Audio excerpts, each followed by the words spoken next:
Welcome to Investment Strategies Part 2, another video in our series on investing for beginners. This presentation is brought to you by ElderWatch, Colorado. ElderWatch is a 20-plus year collaboration between AARP and the Colorado Attorney General's Office. Our goal is to educate and protect older Coloradans in the realms of fraud and financial literacy. So if you or someone you know has experienced fraud or a scam, or maybe you have some financial literacy questions, go ahead and give us a phone call completely free. Our phone number is 800-222-4444, select option 2. All right, so before we dig in, just the usual reminder, ElderWatch does not provide financial or legal guidance. But in part 1 of investment strategies, we talked about what is an investment strategy and what are the core underpinnings that help develop an investment strategy. So an investment strategy is a defined approach to investing that helps to shape the choices you make when it comes to investing in individual stocks and securities. It is related to an investment thesis, but an investment thesis is for a specific stock or security, whereas an investment strategy is your general and overall approach. Last time, we also talked about 3 components of investment strategies, though there can be more. We discussed whether you want to be an active versus a passive investor, whether you have a short or long time horizon, and how to evaluate your individual risk. Now that we have that foundation, that groundwork laid, let's talk about some of the more specific investment strategies. The first investment strategy that we'll talk about is growth investing. And this is a strategy where you invest in stocks that you think are going to grow. You think that that growth generally is going to do better than that average annual market return of 7%. Often these stocks that are chosen when it comes to growth investing, they tend to be newer companies or perhaps companies that are developing some new component of their business. So for example, let's say it's 2020 and you hear about a new AI company, a new generative AI company called ABC AI. It's currently trading at $7 per share. Now, if you are a growth investor and you think that this stock has potential, you might think that AI is going to take off and that stock price can go way up. Because remember, the way that you make money in the stock market is to buy low and sell high. Now, growth investing can be a risky strategy if you don't have a good investment thesis, because remember, nothing is guaranteed. You are taking a gamble on whether this stock is actually going to grow or not. Value investing is another investment strategy, and this one was popularized by Warren Buffett. Value investing is kind of like bargain hunting or going shopping on Black Friday. You are essentially looking for things that are priced lower than they would be, and frankly, lower than you believe they should be. So you think that they are undervalued. And again, this is why an investment thesis is very important. Why do you think it's undervalued? And maybe more importantly, why do you think that the value will increase? Why do you think it will get back to how it should be valued? So let's look at an example of how this could play out. Let's pretend there is a fast food company called More Fries. Last week, somebody posted a video of the CEO of More Fries doing something unsavory. And as a result, people are boycotting More Fries. Now the stock has dropped 20%. Now you think that due to the 24-hour news cycle, people are going to forget about this.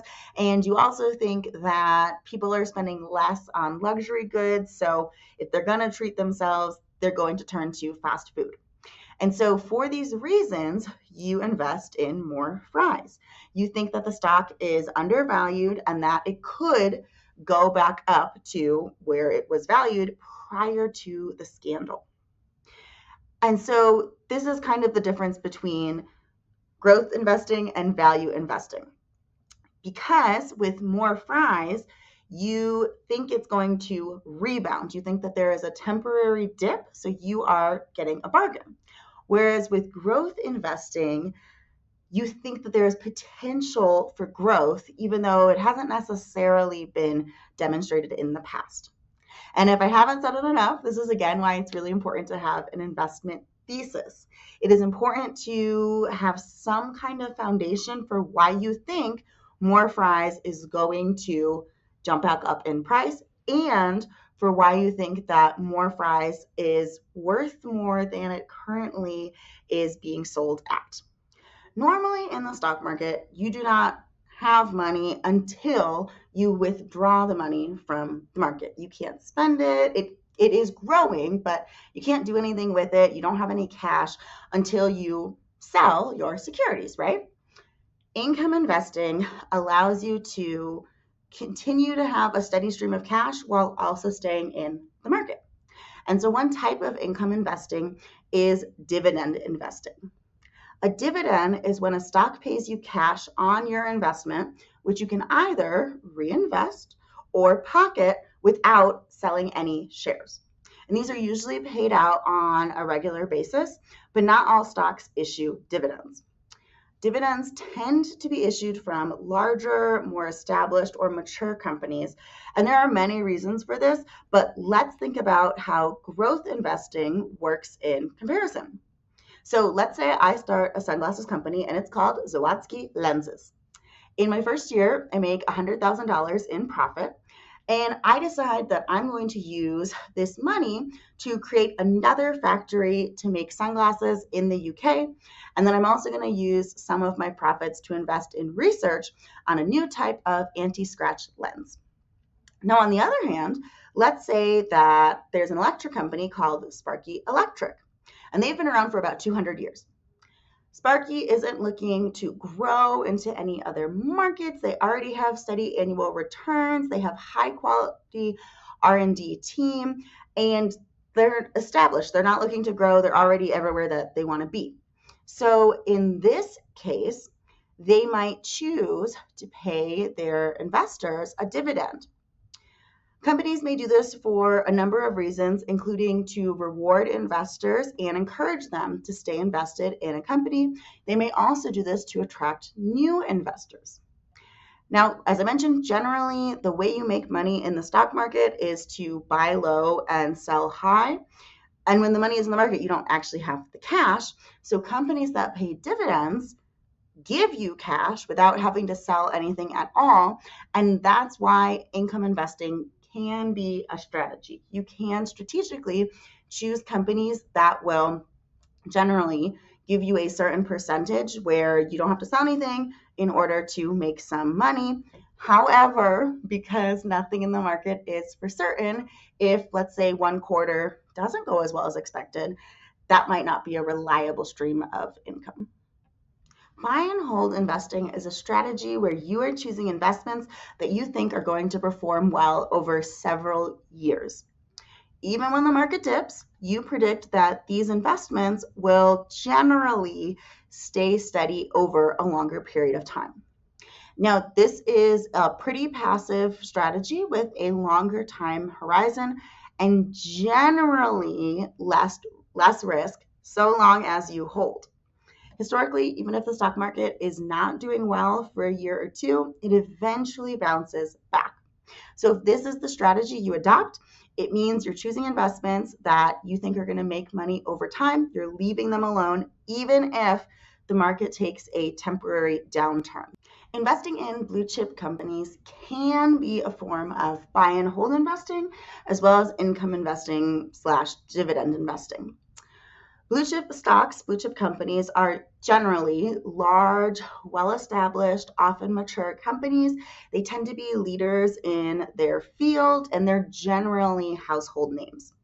Some real-life examples of blue chip stocks are Coca-Cola, McDonald's, General Electric, Visa, Walmart, Johnson & Johnson. Investors who focus on blue chip stocks generally think that they can weather market challenges and that they're around for the long haul. These stocks tend to be less risky, so they're lower on the risk tolerance scale because they have a demonstrated and long-standing financial performance. But of course, again, nothing in investing is guaranteed.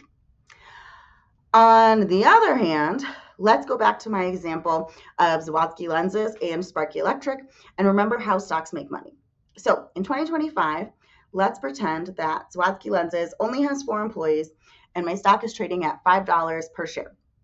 Let's say in 2030, I dominate the market and I have stores on every continent, thousands of employees, and now my stock is trading at $100 a share. Now let's say in 2035, I file for bankruptcy and now the value of my stock is worthless. On the other hand, Sparky Electric in 2025 is already very well established as a company. It's not looking to expand. The stock is trading at $125 in 2025 and $160 in 2030. In 2035, Sparky Electric continues to be an industry leader with no signs of shuttering or no dips in production. And then in 2035, the value of the stock is $185. If you invested $200 with Zawadzki lenses in 2025, you'd have 40 stocks in my company worth $5 each. In 2030, your 40 stocks would be worth $4,000. However, in 2035, you'd have lost it all if you didn't sell before I filed for bankruptcy. On the other hand, if you invested $200 in Sparky Electric, you'd have 1.6 shares worth $125 each. In 2030, your 1.6 shares would be worth $256, and in 2035, your 1.6 shares would be worth $296 on top of potentially receiving quarterly dividends. This example, again, highlights the components of your investing strategy. Investing in Zawadzki lenses illustrates more of a growth strategy, and you can see why there's this higher risk with the potential for higher rewards.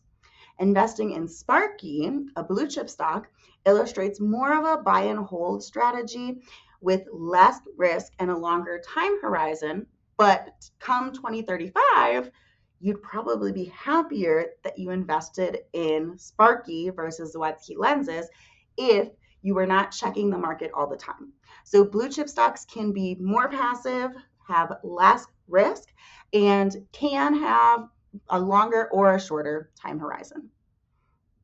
So there are other investing strategies that we haven't covered, but again, this is investing for beginners. So those are kind of a couple of the basic strategies that you can kind of consider and think about. But I do want to warn against a new type of investing strategy, and this is called meme stocks. So meme stocks have become kind of a new concept in investing. And in a nutshell, these are stocks where the value grows or falls due to social media and online communities, not the company's financial performance. Meme stocks are pretty high risk and they do require active investing, and they're generally a short time horizon because it's not that the stock is going up because the company is doing well, the stock is going up because of social media pressure. If you remember the sudden rush of GameStop or AMC in 2021, you've seen how meme stocks work.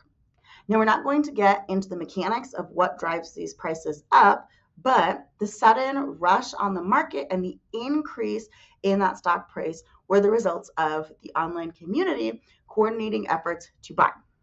Now, if they then, let's say they bought them at $5, it skyrockets to $100, that's why it's active, because it's inevitably going to come back down because the company is now overvalued. Because the value of the stock is not backed by the company's performance, this is very risky, very volatile, has the potential for huge losses, and you have to be active if you're going to do this. But I would not recommend trying to use meme stocks and social media as an investment strategy, especially if you are a new investor. And that's a wrap. If this is your first video in the series, the other videos that you've missed are investment fraud and scams, investment theses, and investment strategies part 1.